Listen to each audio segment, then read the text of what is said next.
Hello everyone and welcome to Mitesh Singh chemistry. So guys, आज है हमारा क्रैश कोर्स का अगला पार्ट विच इज अमीन्स का second part, physical and chemical properties of amines. Right, तो चलो शुरू करते हैं हम। सबसे पहले बात करेंगे फिजिकल प्रॉपर्टीज की। भाई सॉल्युबिलिटी की बात करें तो आपके जो लोअर एलिफेटिक अमीन्स है वो सॉल्युबल होते हैं पानी में। क्यों? कोई भी चीज़ पानी में तभी सॉल्युबल होगी अगर वो हाइड्रोजन बॉन्डिंग बनाती है, तो हाइड्रोजन बॉन्डिंग बनाती है, इस वजह से ये पानी में सॉल्युबल है। ठीक है। और आपको पता है जैसे जैसे आप अल्काइल ग्रुप का साइज इंक्रीज करोगे हाइड्रोफोबिसिटी बढ़ेगी, हाइड्रोफोबिसिटी बढ़ेगी उससे क्या होगा, पानी में सॉल्युबिलिटी भी कम होगी। ठीक है। और आपके जो एरोमेटिक अमीन्स है वो तो भाई आपके है ही, कम से कम 6 कार्बन तो उसमें चाहिए है। ठीक है, तो इस वजह से वो इनसॉल्युबल होते हैं वाटर में, but they are soluble in organic solvent जैसे ईथर हो गया, अल्कोहल हो गया या बेंजीन होगी। नेक्स्ट है हमारे पास बॉइलिंग पॉइंट। आपके जो अमीन्स है इनका बॉइलिंग पॉइंट ज़्यादा होता है as compare to hydrocarbons. Why? क्योंकि इनमें हाइड्रोजन बॉन्डिंग होती है। आप देख सकते हैं इसमें इंटरमोलिकुलर हाइड्रोजन बॉन्डिंग हो रही है इन प्राइमरी अमीन्स में। ठीक है। ठीक है। अच्छा, अल्कोहल से कम होता है। क्यों? क्योंकि जो OH बॉन्ड है अल्कोहल का, एक तो वो ज़्यादा पोलर होता है, because you know electronegativity of oxygen is greater than nitrogen. ठीक है, तो उस वजह से ज़्यादा पोलर बॉन्ड होता है और इस वजह से आपका स्ट्रॉन्गर हाइड्रोजन बॉन्ड बनता है देन अमीन्स। ठीक है। तो अच्छा, एक और चीज़ देखो, यहाँ पे आपके पास प्राइमरी अमीन है तो 2 हाइड्रोजन है, तो दो दो हाइड्रोजन आपकी हाइड्रोजन बॉन्ड बना रहे हैं। ठीक है, इंटरमॉलिक्यूलर हाइड्रोजन बॉन्डिंग हो रही है। अच्छा, अगर जब मैं सेकेंडरी मीन की बात करूंगा, मैंने कहा था उसमें 1 हाइड्रोजन होगा, तो 1 हाइड्रोजन से आपकी हाइड्रोजन बॉन्डिंग थोड़ी कम हो जाएगी। ठीक है, जिस वजह से बॉइलिंग पॉइंट आपका थोड़ा डिक्रीज कर जाएगा। अच्छा, टर्शरी वाले की बात करें उसमें तो हाइड्रोजन अवेलेबल ही नहीं है, तो हाइड्रोजन नहीं होगा तो उसमें हाइड्रोजन बॉन्ड भी नहीं होगा। तो इस वजह से आपके, अगर मैं बॉइलिंग पॉइंट का ऑर्डर में अगर बात करूं तो that is primary, then secondary and then tertiary, यानी सबसे ज़्यादा होगा प्राइमरी का, देन सेकेंडरी का एंड देन टर्शरी का। नेक्स्ट हम बात करते हैं केमिकल रिएक्शंस ऑफ अमीन्स की। सबसे पहले बात करेंगे बेसिसिटी ऑफ अमीन्स। अच्छा, ये बेसिसिटी क्यों होती है अमीन्स की? Because of lone pair of electrons. इसमें लोन पेयर ऑफ इलेक्ट्रॉन्स है, इस वजह से इसमें बेसिक करेक्टर शो होता है, आपको पता है। ठीक है, आपने अमीन की रिएक्शन कराई with water, you will get, आपको मिलेगा एक तरह से आपको एक तरह से सॉल्ट मिलेगा, आपको एक तरह से RnH3 positive plus HO negative. ठीक है, ये आपके पास, क्योंकि ये आपके पास ये जो रिएक्शन है दैट इज रिवर्सिबल, तो इसका अगर मैं इक्विलिब्रियम कांस्टेंट मैं अगर फाइंड करूँ कि, तो this will be concentration of products. ठीक है, concentration of products divided by concentration of reactant. अच्छा, क्योंकि ये पानी है, पानी की कंसंट्रेशन कांस्टेंट है, तो इस कांस्टेंट को अगर मैं K से मल्टीप्लाई करूँ तो आपके पास बन जाता है KB। ठीक है, आपने पढ़ा हुआ है इक्विलिब्रियम चैप्टर में, सो उसकी डिटेल्स में अभी हम नहीं जाएंगे ज़्यादा। ठीक है। और क्योंकि अब ये आपके जो KB है इसकी वैल्यू बहुत कम होती है। ठीक है, इस वजह से आप क्या करते हो, उस वैल्यू को पॉजिटिव बनाने के लिए, क्योंकि नेगेटिव में होती है ना इसकी वैल्यू, तो इसको पॉजिटिव में बनाने के लिए आप इसको कन्वर्ट कर देते हो into PKB which is negative of log KB। ठीक है, यानी कि अगर मैं बात करूँ बेसिक स्ट्रेंथ की, सीधा सीधा जो आपने याद रखना है। ठीक है, जो अगर मैं आपकी बेसिक स्ट्रेंथ की बात करूं तो जितना ज़्यादा KB होगा उतनी ज़्यादा बेसिक स्ट्रेंथ इंक्रीज करेगी। ठीक है, यानी KB की वैल्यू जितनी ज़्यादा, उतनी ज़्यादा उसकी क्षमता है कि वो अपने इलेक्ट्रॉन्स को डोनेट करे। ठीक है, और उतनी ज़्यादा उसकी बेसिक स्ट्रेंथ होगी। ठीक है, और अच्छा, अगर PKB की वैल्यू जितनी ज़्यादा होगी उतनी कम आपकी बेसिक स्ट्रेंथ होगी। ठीक है, क्योंकि वो नेगेटिव लॉग है, नेगेटिव लॉग। ठीक है, तो उसका रिवर्स होगा। ठीक है। अच्छा, अगर मैं बात करूँ अल्केन अमीन वर्सेस अमोनिया, अगर मैं एक है आपके पास अल्केन अमीन, ठीक है, दूसरी तरफ है आपके पास अमोनिया, कौन ज़्यादा अच्छा बेस होगा? कौन ज़्यादा अच्छा बेस होगा?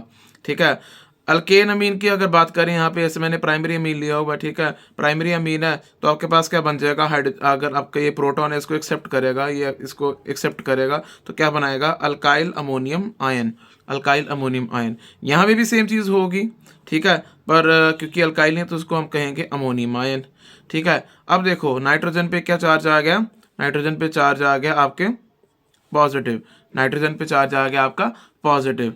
ठीक है, तो आपको पता है इलेक्ट्रोनेगेटिव एटम कभी भी अपने पे पॉजिटिव चार्ज जो है उसके वो नहीं रखता अपने ऊपर। सो पॉजिटिव चार्ज का एक और मतलब भी है कि उसमें जो इलेक्ट्रॉन डेंसिटी है वो कम हो गया। अब इलेक्ट्रॉन डेंसिटी को अगर ठीक करना तो कैसे करेंगे कि भाई आपके पास जैसे अब अल्केन अमाइन का केस लें, उसमें तो आपका अल्काइल ग्रुप है, वो क्या देगा आपको, प्लस आई इफेक्ट शो करेगा और अपनी इलेक्ट्रॉन डेंसिटी थोड़ी सी नाइट्रोजन को देगा, जिस वजह से इसका पॉजिटिव चार्ज जो है उसका इफेक्ट थोड़ा कम होगा।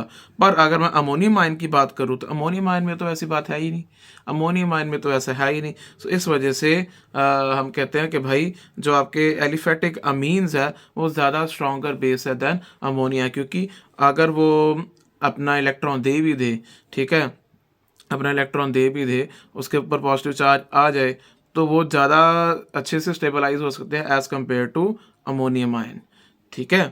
तो ऑर्डर ऑफ बेसिसिटी की बात करूँ गैस फेज में, डेफिनेटली अगर मैं इंडक्टिव इफेक्ट के बेसिस पे बात करूँ तो अगर एक अल्काइल ग्रुप है तो एक की वजह से अगर प्लस आई इफेक्ट शो हो रहा, अगर तीन अल्काइल ग्रुप अगर यहाँ पे लग गए तो तीन की वजह से प्लस आई इफेक्ट शो होगा, ठीक है। अगर तीन अल्काइल ग्रुप लग गए इस वजह से आपका जो टर्शरी वाला अमीन है वो सबसे ज़्यादा बेसिक होगा, ठीक है, then secondary and then primary. याद रखना ये आपका गैस फेज में है, ये आपका गैस फेज में है, ठीक है, ये गैस फेज में है।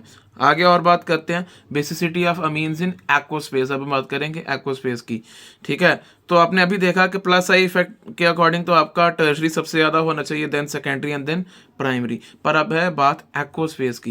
एक्वस फेज का मतलब कि उसने पानी के साथ हाइड्रोजन बॉन्डिंग भी बनानी है, यानी उसने हाइड्रेशन इफेक्ट भी शो करना है। अब हाइड्रेशन इफेक्ट यानी या जिसको आप सॉल्वेशन इफेक्ट भी बोलते हो, उसको शो कैसे करेंगे, देखो ध्यान से। अगर आपका प्राइमरी अमीन है, प्राइमरी अमीन आपके कितने हाइड्रोजन बॉन्ड बना सकता है, एक, दो और तीन हाइड्रोजन बॉन्ड बना सकता है। सेकेंडरी आपके दो हाइड्रोजन है तो दो हाइड्रोजन बॉन्ड बनाएगा। टर्शरी क्योंकि यहाँ पे एक हाइड्रोजन, ध्यान से अगर आप इसको ये ना ले लेना कि सर आपने कहा था टर्शरी में एक हाइड्रोजन, टर्शरी में 0 हाइड्रोजन होते हैं, ये आपका सॉल्ट है, ये आपका एन पॉजिटिव है ना, एन पॉजिटिव। तो इस वजह से तो अगर टर्शरी वाला जो आपका कैटायन बना हुआ है, ठीक है, आपका जो आयन है उसमें आपका एक हाइड्रोजन होता है तो वो एक हाइड्रोजन बॉन्ड बनाएगा, ठीक है। तो उस वजह से मैं कह सकता हूँ कि भाई के प्राइमरी वाले ज़्यादा अच्छे then as compare to secondary then tertiary, यानी अब तो कहानी बिल्कुल उल्टी पड़ गई, ठीक है। अच्छा चलो फिर अगर मैं स्टेरिक फैक्टर की भी बात करूँ तो आपको देख सकते हो कि प्राइमरी वाले के पास सिर्फ एक अल्काइल ग्रुप है, वो आसानी से अपने इलेक्ट्रॉन जो है वो दे सकता है, आसानी से अपने इलेक्ट्रॉन जो है नाइट्रोजन अपने इलेक्ट्रॉन दे सकता है।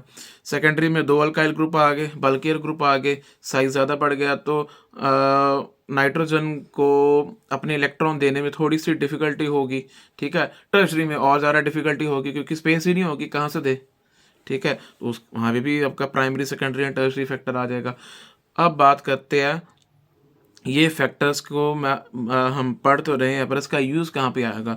देखो ध्यान से, आपके अल्काइल ग्रुप के चेंज करने से आपका ट्रेंड कैसे चेंज हो रहा है, ये है एक्चुअल में आपकी केमिस्ट्री, ये है आपकी केमिस्ट्री जिसको आपने अच्छे से समझना होता है। This is all about chemistry कि ऐसा क्यों हो रहा है, ऐसी बात क्यों हो रही है। फॉर एग्जांपल इथाइल अमीन है, इथाइल अमीन्स में अगर हम देखें अगर हमारे पास अल्काइल ग्रुप है इथाइल, ठीक है, तो सेकेंडरी वाला तो ऑफ कोर्स सबसे बेस्ट होगा क्योंकि उसमें आपका एक इन बिटवीन आ गया ना कि ना ज़्यादा स्टेरिकली क्राउडेड है और दो आपके हाइड्रोजन बॉन्ड भी बन रहे हैं, ठीक है, नहीं हाइड्रोजन बॉन्ड भी अच्छे बन रहे हैं, स्टेरिकली भी क्राउडेड नहीं है, ठीक है, और इंडक्टिव इफेक्ट भी अच्छे से शो हो रहा है। तो तीनों के बीच में ऐसे आ रहा है ना, ये बीच में आ रही है आपका सेकेंडरी वाला, सो उस वजह से तो ये तो सबसे पहले आएगा। सेम केस आपका मिथाइल में भी, मिथाइल अमीन अगर आपका अल्काइल ग्रुप है मिथाइल तो यहाँ पे भी सेकेंडरी वाला जो है वो आपका सबसे पहले आएगा, ठीक है। पर कहानी में ट्विस्ट आएगा आपका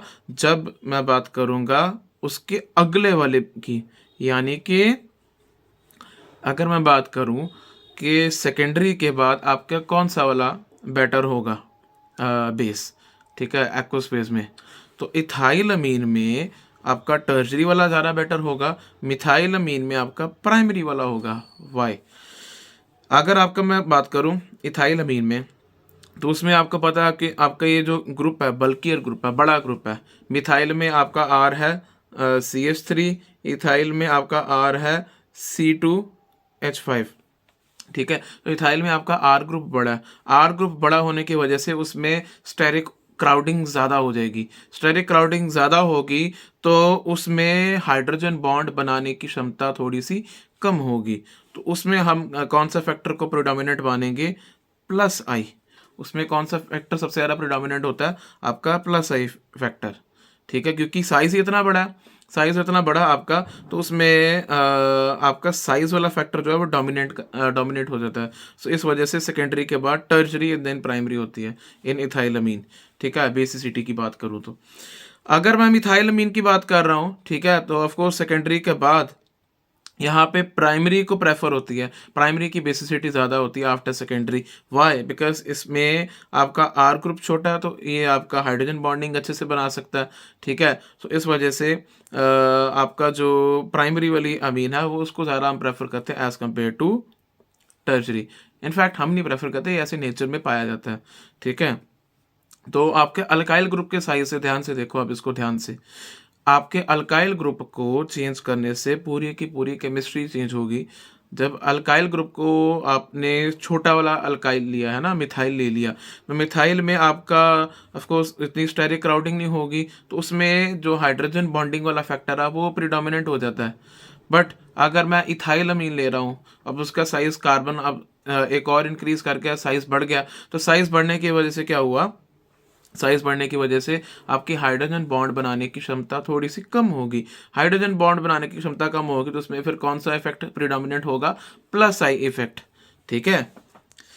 तो ये थी कहानी आपकी एक्वोस्पेस की। नेक्स्ट है आपका अराइल अमीन्स वर्सेस अमोनिया, कौन ज़्यादा बढ़िया? तो भाई ऑफ कोर्स अमोनिया। क्यों? क्योंकि जो आपके अमोनिया उसमें लोन पेयर आपके इजीली अवेलेबल है, लोकलाइज्ड है। बट यहाँ पे अगर बात करूँ एनिलीन की, ठीक है, एनिलीन में तो भाई हो गई नहीं।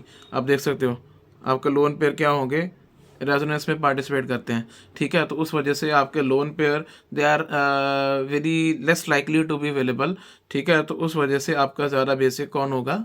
अमोनिया होगी। नेक्स्ट है आपका इफेक्ट ऑफ सब्स्टिट्यूएंट, ठीक है भाई। देखो अब हम बात करेंगे एनिलीन के केस में। ऑफ कोर्स एनिलीन भी बेसिक होती है, there is no doubt in that, but अगर मैं कंपेयर करूं तो अमोनिया ज़्यादा बेसिक है। पर अब एनिलीन में भी अगर ध्यान से अगर देखें तो एनिलीन में भी आपके पास 3 केसेस आ सकते हैं। एक सिंपल एनिलीन, ठीक है, एक ऐसी एनिलीन जिसके साथ आपका इलेक्ट्रॉन विड्रॉइंग ग्रुप लगा, एक ऐसी एनिलीन जिसके साथ आपका इलेक्ट्रॉन डोनेटिंग ग्रुप लगा, ठीक है। तो अगर तो आपका इलेक्ट्रॉन डोनेटिंग ग्रुप लगा है, तो भाई वो भी अपने इलेक्ट्रॉन देगा रिंग में। इस वजह से जो आपके नाइट्रोजन के इलेक्ट्रॉन जो है वो थोड़े से कम पार्टिसिपेट करेंगे रेजोनेंस में। तो इस वजह से इसकी बेसिसिटी ज़्यादा होगी, ठीक है, as compare to aniline. Electron withdrawing की बात करें, भाई वो तो इलेक्ट्रॉन खींचेगा और नाइट्रोजन को, और अपने नाइट्रोजन को ही अपने इलेक्ट्रॉन देने पड़ेंगे रिंग में बार बार, सो दैट के जो आपका इलेक्ट्रॉन विड्रॉइंग ग्रुप है उस तक इलेक्ट्रॉन पहुंचते रहें, ठीक है। तो इस वजह से नाइट्रोजन पर तो इलेक्ट्रॉन अवेलेबल होने की टेंडेंसी या पॉसिबिलिटी और कम होगी, उस वजह से it is less basic than aniline, ठीक है भाई। आगे चलते हैं। Next is alkylation of amines. Alkylation of amines में भाई देखो सिंपल है, अल्काइल ग्रुप लगाने हैं आपने, हाइड्रोजन को उड़ाओ, अल्काइल को लगाओ, हाइड्रोजन को उड़ाओ और अल्काइल को लगाओ, सिंपल। और जो अपना हाइड्रोजन उड़ेगा आपने उसको हैलोजन के साथ बाइंड करा के HX बनाई देना, यानी आपके पास इनडायरेक्टली आपके पास एक और दो मॉलिक्यूल ऑफ आपके पास HX बनेंगे, ठीक है, हाइड्रोजन हैलाइड के बनेंगे। नेक्स्ट है आपके पास acylation of amines. Acylation of amines, इसमें आपका जो एसाइल ग्रुप है, ठीक है, जैसे आपके पास एसिड क्लोराइड हो गए, एनहाइड्राइड हो गए, एस्टर हो गए, ठीक है, इन सभी के पास ये COR आपका ये वाला ग्रुप होता है, ठीक है, असाइल ग्रुप होता है। उस वजह से ये तीनों के साथ आपकी अमीन्स की रिएक्शन हो सकती है, ठीक है। जैसे यहाँ पे मैंने लिया एसिड क्लोराइड लिया, ठीक है, और याद रखना ये प्राइमरी और सेकेंडरी अमीन शो करते हैं क्योंकि उनमें हाइड्रोजन है, टर्शरी में हाइड्रोजन नहीं है, तो वो ये वाली रिएक्शन नहीं शो करेगा। तो होगा क्या, एसाइलेशन में आपने कुछ नहीं करना, ये हाइड्रोजन को आपने पकड़ के उठा दिया, ठीक है, ये हाइड्रोजन को पकड़ के आपने उठा दिया, ये क्लोरीन को आपने बाहर पटक दिया, क्या बन गया? HCl। और इस कार्बन को आपने नाइट्रोजन के साथ ऐसे जोड़ दिया, ठीक है, समझ लगी बात। हाइड्रोजन को उड़ाया, क्लोरीन को उड़ाया और कार्बोनिल कार्बन को नाइट्रोजन के साथ जोड़ के आपने क्या बना दिया? N ethyl ethane amide. क्या बन गया मेरे भाई? अमाइड। क्या बन गई? अमाइड। NHCONH जो लिंकेज है उसको बोलते हैं अमाइड, तो आपके पास बन गई अमाइड, ठीक है। अब क्योंकि भाई HCl बन रहा है तो आप इसमें पेरिडीन डालते हो। पेरिडीन का काम क्या करता है, बेस की तरह रिएक्ट करेगा। ठीक है, बेस है पेरिडीन आपका, HCl के साथ रिएक्शन करेगा, उसको न्यूट्रलाइज करेगा, आपकी फॉरवर्ड रिएक्शन को फैसिलिटेट करेगा according to Le Chatelier principle. Next है आपके पास carbylamine reaction. Carbylamine reaction में क्या है आपके पास, आपने ली अमीन ली, ठीक है, क्लोरोफॉर्म के साथ आपने रिएक्शन कराई। याद रखना ये अमीन जो है आपकी प्राइमरी होनी चाहिए नंबर 1, ठीक है। एलिफेटिक या एरोमेटिक दोनों हो सकती हैं पर प्राइमरी हो, सेकेंडरी भी नहीं, टर्शरी भी नहीं। आपने करना क्या है यहाँ पे, कार्बाइल अमाइन, कार्बाइल अमाइन में सिंपली आपने क्या कर देना, आपने इस पे आइसोसाइनाइड, साइनाइड होता है आपका अगर कार्बन के साथ ऐसे लिंकेज हो ऐसे, ठीक है। पर अगर आपकी नाइट्रोजन के साथ ऐसे लिंकेज हुई हो उसे हम बोलते हैं आइसोसाइनाइड, ठीक है। तो आपने आइसोसाइनाइड बना देना और उसके करस्पॉन्डिंग KCl बना दो, पानी बना दो, रिएक्शन को बैलेंस कर दो। और इसको आप पहचानते कैसे हो कि इसमें अल्काइल आइसोसाइनाइड जो है इसकी फाउल स्मेल बड़ी होती है, बड़ी गंदी सी स्मेल होती है, उससे आपको पता चल जाता है। और आपने जो भी आपने अभी तक सुना है कि ऑर्गेनिक केमिस्ट्री में बड़ी गंदी गंदी स्मेल होती है, आपने बिल्कुल ठीक सुना है, बहुत गंदी स्मेल होती है। सिर्फ एक रिएक्शन है एस्टरिफिकेशन, उसमें थोड़ी सी अच्छी होती है, मतलब वो ऑर्गेनिक केमिस्ट के लिए थोड़ी सी राहत की सांस होती है। अदरवाइज तो बाकी सारी आफत ही होती है। पर ठीक है, ऑर्गेनिक है, आपको इश्क हो जाएगा उससे भी। अगर एक बार इश्क की बात है, अगर एक बार इश्क हो गया तो फिर आपको फाउल स्मेल भी अच्छी लगेगी, ठीक है। तो चलो आगे बढ़ते हैं। Reaction with HNO2 which is nitrous acid. Nitrous acid के साथ भी दो तरह की रिएक्शन है, या तो आप प्राइमरी एलिफेटिक अमीन की रिएक्शन कराओ या प्राइमरी एरोमेटिक अमीन। फिर से वही बात, प्राइमरी होना चाहिए, सेकेंडरी या टर्शरी नहीं होना चाहिए, ठीक है। दोनों में आपके पास दो तरह के प्रोडक्ट बनेंगे। अगर आपके पास एलिफेटिक अमीन है, ठीक है, और आपने नाइट्रेशन करा दी, ठीक है, आपने HNO2 के साथ, सॉरी, आपने HNO2 के साथ रिएक्ट कराया नाइट्रस एसिड के साथ, ठीक है, in the presence of NaNO2 और HCl, आपके पास इस तरह का इंटरमीडिएट बनता है, सॉल्ट सा टाइप आपका इंटरमीडिएट बनता है आपके पास, ठीक है। उसको आपने पानी के साथ जब आपने रिएक्शन कराई, आपने हाइड्रोलिसिस कराई, क्या होगा, ये आपका N2Cl उड़ जाएगा बाहर। ये क्या होता था एक्चुअली, एक तरह से आपका डाइजोनियम कॉम्प्लेक्स होता है, इसके आगे हम करेंगे नेक्स्ट पार्ट में, ठीक है। तो आपका ये बन गई अल्कोहल, अल्कोहल HCl और N2 आपकी उड़ जाएगी। तो इसको आप टेस्ट भी जब करते हो तो आप देखते हो कि N2 उड़ रही है, नाइट्रोजन की जो गैस है उससे आपको उसकी डिटेक्शन से पता चलता है कि आपकी ये रिएक्शन ठीक हो रही है या कंप्लीट हो गई है, ठीक है। अगर आपके पास प्राइमरी एरोमेटिक अमीन है तो आपने एक तो टेम्परेचर लेना भाई 0 से 5 डिग्री सेल्सियस, 0 से 5 डिग्री सेल्सियस बर्फ़ में ऐसे रिएक्शन करते हैं इसको। तो आपके पास क्या बन जाएगा, benzene diazonium salt. Next part के लिए ये प्रेपरेटरी रिएक्शन है उसकी भाई। तो आपकी है benzene diazonium salt, benzene diazonium chloride इसे बोलेंगे, ठीक है। तो ये हम नेक्स्ट पार्ट में देखेंगे इसको फिर से, ठीक है। तो इसलिए मैं बार बार आपको कहता हूँ कि आपकी ऑर्गेनिक रिएक्शंस जो है ना वो इंटर कन्वर्टेबल है एक तरह से, आपको बहुत जगह पे बार बार ऐसे दिखने को मिलेंगी। तो इस वजह से उसको ध्यान से एक बार देखो, फिर उसके बाद बार बार वही रिएक्शंस को आपने रिपीट करी जाना है, ठीक है। नेक्स्ट आपके पास reaction with aryl sulphonyl chloride, aryl sulphonyl chloride. अब ये भी इंपॉर्टेंट है क्योंकि ये एक रिएजेंट है जिसको बोलते हैं आप हिंसबर्ग रिएजेंट। क्या बोलते हो, हिंसबर्ग रिएजेंट। और ये आपका डिस्टिंग्विश टेस्ट है between primary, secondary and tertiary Amin. Primary amine, secondary amine और टर्शरी अमीन को ये डिस्टिंग्विश करते हैं। कैसे, ये है आपका अराइल सल्फोनाइल क्लोराइड, बेंजीन के साथ SO2Cl लगा दो, ठीक है, बेंजीन के साथ आपने SO2Cl लगा दिया, ठीक है। अगर आपके पास भाई प्राइमरी अमीन है तो क्या होगा, क्लोरीन निकलेगी, हाइड्रोजन निकलेगा, ठीक है, हाइड्रोजन निकलेगा, और आपका सल्फर और नाइट्रोजन का बॉन्ड, सल्फर और नाइट्रोजन का बॉन्ड बन जाएगा लाइक दिस, ठीक है। सल्फर और नाइट्रोजन का बॉन्ड बनेगा और HCl बाहर निकल जाएगा, ठीक है। इस यहाँ पे भी सेकेंडरी में भी सेम कहानी होगी, हाइड्रोजन निकलेगा, क्लोरीन निकलेगा और सल्फर नाइट्रोजन का बॉन्ड बन जाएगा। फ़र्क क्या होगा, क्योंकि इसमें आपके पास ये एसिडिक नाइट्रोजन, एसिडिक हाइड्रोजन है आपके पास, ठीक है। सो इस एसिडिक हाइड्रोजन होने की वजह से ये आपके जो बना product N ethyl benzene sulphonamide, ठीक है, N इथाइल, नाइट्रोजन के साथ ethyl group, benzene sulphonamide.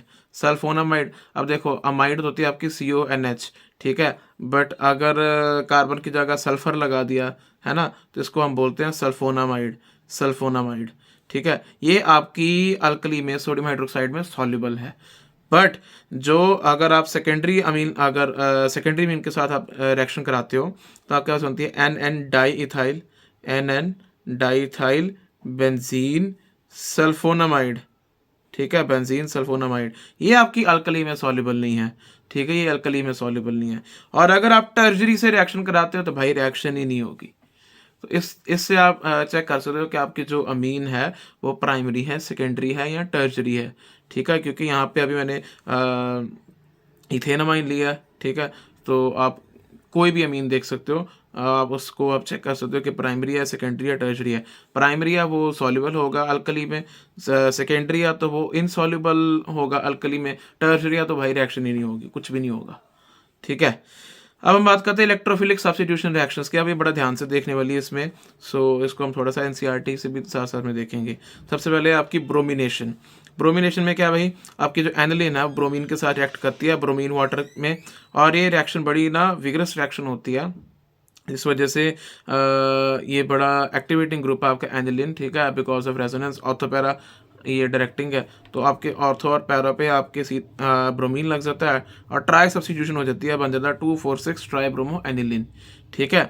But होता क्या है, ये हाई रिएक्टिविटी की वजह से ज़्यादा इशू आता है। पर अगर आप चाहो कि भाई मेरे को तो मोनोब्रोमो ही चाहिए, तो इसमें एक बड़ा इंपॉर्टेंट कंसेप्ट होता है जिसको आप बोलते हो प्रोटेक्शन ऑफ ग्रुप, ठीक है। क्योंकि आपको पता है एनिलीन जो है आपका NH2, ये आपका ऑर्थोपैरा डायरेक्टिंग है। अगर हम एनिलीन को, जो ये आपका NH2 जो ग्रुप है, इसको हम थोड़ा सा ब्लॉक कर दें, ठीक है, तो फिर आपका जो पैरा वाला प्रोडक्ट होगा, ठीक है, पैरा वाला प्रोडक्ट होगा आपका, वो आपका मेजर प्रोडक्ट रहेगा, ठीक है।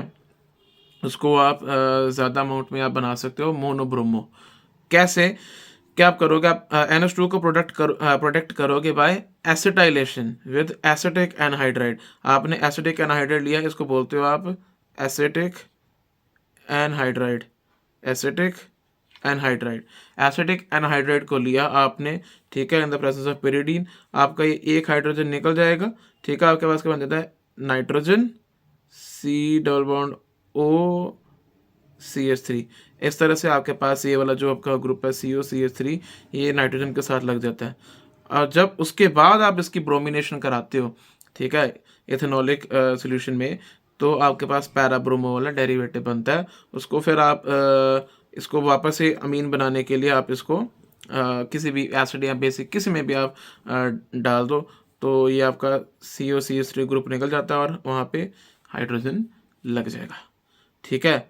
तो हुआ क्या एक्चुअली में, जब आपने इसको एसिटाइलेशन की तो हुआ क्या, अदरवाइज आपके नाइट्रोजन के जो इलेक्ट्रॉन थे लोन पेयर, वो जा रहे थे इस तरह से कुछ, है ना, इस तरह से कुछ जा रहे थे आपके। बट अब इसकी वजह से क्या हो गया, ये नाइट्रोजन के लोन पेयर अब यहाँ पार्टिसिपेट करना शुरू कर गए अपने बीच में, एसिटाइल के बीच में लोन पेयर का पार्टिसिपेशन शुरू हो गया, जिस वजह से आपके लोन पेयर रिंग में नहीं गए, ऑर्थोपैरा पे इलेक्ट्रॉन डेंसिटी कम होगी, और उस वजह से आपका जो एक्टिवेशन है आपकी NH2 ग्रुप की कम होगी, और आपका मोनोब्रोमो डेरिवेटिव आपका बन जाता है इससे, ठीक है। नेक्स्ट आपके पास सिमिलरली नाइट्रेशन। नाइट्रेशन में भी आपके पास क्या होता है भाई, होता है क्या है, नाइट्रेशन आप करते हो इन the presence of nitric acid and sulphuric acid का मिक्सचर लेते हो आप, ठीक है, एसिड है दोनों, ठीक है। अब होता है क्या है, एसिडिक मीडियम में ना आपके पास बन जाती है एनिलीनियम आयन, ठीक है, ये NH3 पॉजिटिव ऊपर बन जाता है, इसको बोलते हैं एनिलीनियम आयन, ठीक है। और ये ना आपकी मेटा डायरेक्टिंग होती है, उस वजह से आपका नॉर्मली इलेक्ट्रोफिलिक सब्स्टिट्यूशन में क्या होता था, ऑर्थो और पैरा प्रोडक्ट बनते थे आपके, ठीक है, पैरा वाला मेजर होता था, यहाँ पे भी पैरा मेजर ही है, बट मेटा भी बन रहा है, और मेटा कम नहीं है, ऑर्थो तो बिल्कुल कम है 2%, Meta is 47% and para is 51%। कुछ खास इतना फर्क नहीं है, 3% का सिर्फ फर्क है, ठीक है। और मेटा डायरेक्टिंग, ये एनालिनियम आयन की वजह से ये मेटा डायरेक्टिंग हो जाती है रिएक्शन, और आपका NO2 मेटा पोजीशन पे लग जाता है। इसको भी अगर आपने ठीक करना हो, सेम कहानी, प्रोटेक्शन कर दो NH2 की एसिटाइलेशन से, ठीक है, सेम कहानी, COCH3 लगा दो उसके साथ, फिर रिएक्शन करो, पैरा वाला बन जाएगा, ठीक है, पैरा वाले की अमाउंट ज़्यादा बन जाएगी, और फिर H पॉजिटिव या OH नेगेटिव किसी से हाथ भी रिएक्शन कराओ, COCH3 उड़ाओ, वहाँ पे वापस से NH2 लगा दो। इसको बोलते हैं protection and D protection of a group. ये ऑर्गेनिक में बहुत बहुत बहुत यूज़ होती है सिंथेसिस लैब में, ठीक है। नेक्स्ट इज आपकी सल्फोनेशन। देखो भाई, एंड्रेन आपकी वो सल्फ्यूरिक एसिड के साथ रिएक्ट करेगी, आपके बनेगी इस तरह से। अब इसमें बड़े ध्यान से देखना, अब रिंग में नहीं रिएक्शन हो रही, पहले क्या हो रही है, आपकी जो NH2 है ना, वहाँ पे रिएक्शन हो रही है, और क्या बन रहा है, एनिलीनियम हाइड्रोजन सल्फेट, यानी HSO4 नेगेटिव आपका लग रहा है ऑन NH2, ठीक है, और NH3 बन रहा है यहाँ पे, ठीक है। उसके बाद अब आप जब इसको थोड़ा हीट करते हो ना एट 453 टू 473 केल्विन, तो आपकी बनती है सल्फानिलिक एसिड। क्या होता है यहाँ पे, SO3 जो है आपका पैरा पोजीशन पे लग जाता है। अब आपको पता है कि यहाँ पे आपका जो ये हाइड्रोजन है ये आराम से निकल सकता है, और निकल के नाइट्रोजन के पास, नाइट्रोजन की तो आदत है भाई, यहाँ पे लोन पेयर है, ये हाइड्रोजन को अपनी तरफ खींच लेगा, प्रोटॉन ट्रांसफर करा के क्या बना देगा भाई, ऐसे ज्वेटरायन। यहाँ पे नाइट्रोजन पे पॉजिटिव चार्ज आ जाएगा, सल्फर पे आपके नेगेटिव चार्ज आ जाएगा। ये आपके ज्वेटरायन फॉर्म में ज़्यादा एक्सिस्ट करता है, ठीक है, पर होगा आपका पैरा वाला ही, आपका पैरा अमाइनो बेंजीन जो होगी, इसको बोलते हैं आप para amino benzene sulphonic acid. यही आपकी मेजर रहेगी, यही आपका मेजर प्रोडक्ट रहेगी, ठीक है। याद रखना, एंथलीन आपकी फ्रीडर क्राफ्ट रिएक्शन ये भी नहीं शो करेगी, वाई, क्योंकि AlCl3 जो आपका कैटलिस्ट है उसके साथ सॉल्ट बना लेती है, नाइट्रोजन के ऊपर पॉजिटिव चार्ज आ जाएगा, और उस वजह से आपका ये बड़ा स्ट्रांगली डीएक्टिवेटिंग ग्रुप बन जाएगी आपकी एंथलीन। NH2 जो है आपका बड़ा स्ट्रांगली डीएक्टिवेटिंग ग्रुप बन जाएगा, और आपकी फ्रीडर क्राफ्ट एसाइलेशन या अल्काइलेशन नहीं होगी, ठीक है। नेक्स्ट हम बात करेंगे भाई थोड़े क्वेश्चंस की। तो आपकी एग्जांपल है, arrange the following in decreasing order of basic strength, ठीक है। तो सबसे पहले मैंने यहाँ पे लिखी डाइथाइल वाली, अभी आपने देखी थी, इसकी ज़्यादा बढ़िया होगी बेसिक स्ट्रेंथ, ठीक है, क्योंकि इसका आर ग्रुप आपकी, इसका मतलब साइज़ भी ठीक है, इसका इंडक्टिव इफेक्ट भी ठीक है, हाइड्रोजन बॉन्डिंग भी अच्छी बनाता है। देन आपकी प्राइमरी वाली आ जाएगी, सेकेंडरी से फिर प्राइमरी, देन आपकी अमोनिया, एंड जो आपकी ये है एनिलिन। एनिलिन तो आपको पता ही है कि एनिलिन जो है आपकी वो लीस्ट बेसिक होगी सभी में से, ठीक है, अमोनिया से भी लीस्ट बेसिक होगी वो, ठीक है। नेक्स्ट आपका arrange the following in increasing order of basic strength, ठीक है, increasing order of basic strength. भाई देखो सेम वही कहानी, सबसे पहले तो आपके सबसे कम बेसिक कौन होगी, एनिलिन, ठीक है, देन अमोनिया, देन अब यहाँ पे देखो, अब इसको थर्ड प्रेफरेंस क्यों है, क्योंकि यहाँ पे आपका CH2 ग्रुप लग रहा है, ये CH2 ग्रुप आने की वजह से अब डिस्टेंस बढ़ गया, ठीक है, तो इसमें रेजोनेंस नहीं हो रही, तो इसमें साइज फैक्टर भी थोड़ा अच्छा आ गया, और आपकी हाइड्रोजन बॉन्डिंग भी अच्छी बना सकता है, दो आपके हाइड्रोजन है ना, यहाँ पे दो हाइड्रोजन होने की वजह से हाइड्रोजन बॉन्डिंग भी अच्छी बन सकती है, तो इसको आपने थर्ड नंबर देना है, ठीक है। नेक्स्ट आपकी फिर आ गई प्राइमरी अमीन, ऑफकोर्स यहाँ पे C6H5 है, साइज का इशू थोड़ा रहेगा, बल्कियर ग्रुप होता है आपका ये फिनाइल, ठीक है, तो उसके कंपैरेटिवली प्राइमरी एलिफेटिक अमीन ज़्यादा अच्छी होगी, एंड देन सेकेंडरी तो सबसे ऊपर ही आएगी बेसिसिटी में। सेम कहानी नीचे भी, आपकी जो एंथलीन है सबसे कम बेसिक, देन आपकी प्राइमरी वाली, देन आपकी टर्जरी वाली। ये तो आपने ट्रेंड अभी देखा, ये आपने पीछे अभी ट्रेंड देखा था, यही वाला सेम इथाइल वाला देखा था ना भाई, कि सबसे पहले सबसे ज़्यादा सेकेंडरी की बेसिसिटी होगी, देन आपकी थी किसकी, देन आपकी थी सेकेंडरी के बाद थी, उसके बाद प्राइमरी की, ठीक है, एंड देन आपकी थी टर्जरी की, है ना, देन आपकी थी टर्जरी की।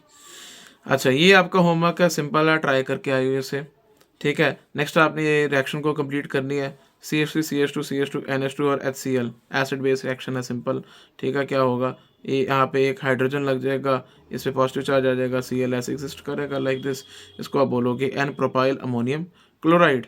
सेम कहानी यहाँ पे भी, हाइड्रोजन लगा दो, Cl नेगेटिव लगा दो, इसे बोलोगे ट्राई इथाइल अमोनियम क्लोराइड, ठीक है।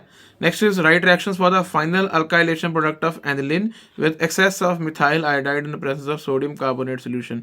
आपने अल्काइलेशन करानी है, ठीक है, मिथाइल आयोडाइड के साथ करा दी, यहाँ तक आपकी पहुँच गई रिएक्शन, ठीक है। देन आपने उसके बाद सोडियम कार्बोनेट सॉल्यूशन के साथ रिएक्शन करा देनी है। सोडियम कार्बोनेट में क्या होगा, इसके 2 मॉलिक्यूल जब लोगे आप, इसके 2 मॉलिक्यूल लोगे, ठीक है, वो कार्बोनेट आयन के साथ बॉन्ड बना लेंगे और आपके 2 NaI सोडियम आयोडाइड बन जाएगा, बस। ठीक है, नेक्स्ट आपका right chemical reaction of aniline with benzoyl chloride and right the name of product formed. ठीक है, ये आपकी एनिलीन है, ठीक है, इसको आप बोलते हैं बेंजोइल क्लोराइड, क्या बोलते हैं इसे, बेंजोइल क्लोराइड। ये बेसिक मीडियम में रिएक्शन होगी आपकी, ठीक है, एक हाइड्रोजन जाएगा, क्लोरीन जाएगा, बस इसको जोड़ दो, अमाइड लिंकेज बना दो, क्या बन जाएगा, एन फिनाइल बेंजामाइड। अभी आपने देखी थी, सिंपल है। लास्ट आपका भाई आइसोमेरिज्म के ऊपर आपके पास मॉलिक्यूलर फॉर्मूला C3H9N है, इसके आइसोमर्स बनाने हैं, टोटल आपके 4 आइसोमर्स होंगे, ठीक है, और इनमें से नाइट्रोजन गैस कौन लिबरेट करेगा, आपने अभी देखी जितनी रिएक्शन जिसमें नाइट्रोजन गैस निकल रही थी वो कौन सी अमीन थी, प्राइमरी अमीन थी, ठीक है, तो वो ही आपकी नाइट्रोजन गैस को लिबरेट करेगी। So that's it for the second part. Next part में हम देखेंगे डाइजोनियम सॉल्ट्स और ये चैप्टर को भी हम कंप्लीट करेंगे। इसकी NCERT की क्वेश्चंस अच्छे से करें, प्रीवियस ईयर अच्छे से करें साथ साथ में, क्योंकि अगर आपने पेंडिंग में काम किया तो फिर काम पीछे बढ़ता बढ़ता बढ़ता और पड़ जाएगा और इसके अलावा और आपको चांस नहीं मिलेगा। So all the best, happy learning, thank you so much.